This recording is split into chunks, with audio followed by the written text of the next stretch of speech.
Now it turns out this takes, it's basically somewhere in between the extreme MOOC model where everything is computer graded and the extreme on-campus model where usually everything is hand-graded in small class sizes. This model is actually scalable. We decided to offer these classes at a price point of $150 per student, and they're completely self-financed without state support.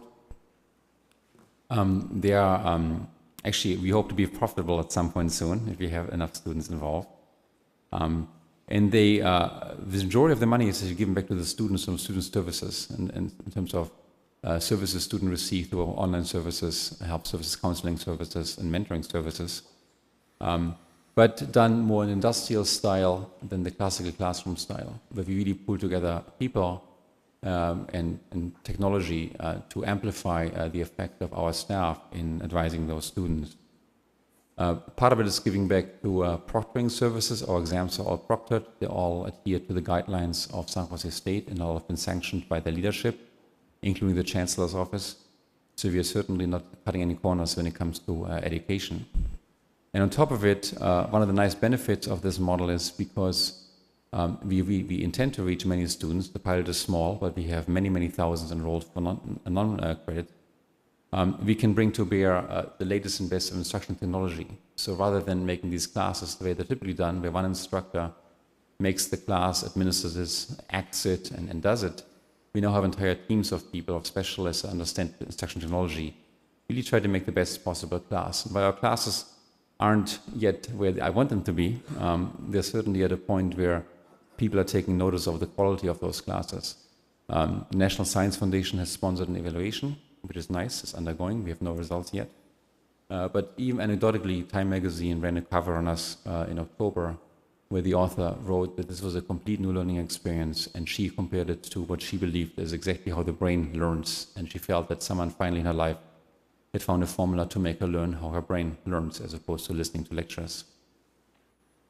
Going forward, I think one thing I would like to give serious, like you to give serious consideration is giving this model a trial in the state of California.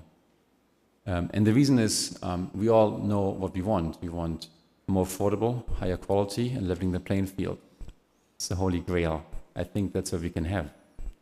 I'm not promising that we have it. I think it's work required to vet what we do, and we have independent entities helping us with this.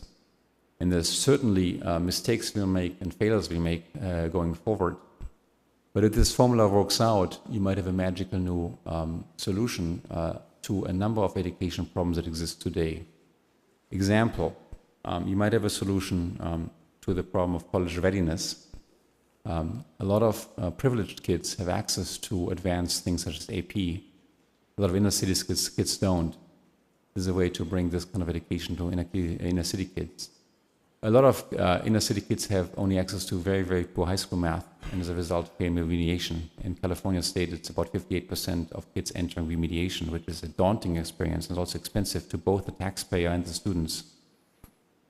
You might be able to bring these methods to those kids before they enter college and get them ready for college, and as a result, have them graduate faster.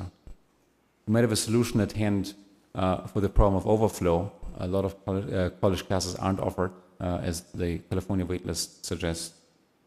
You might have a way to do that. You might have a way to deal with the fact that our calendar year and the academic calendar is 180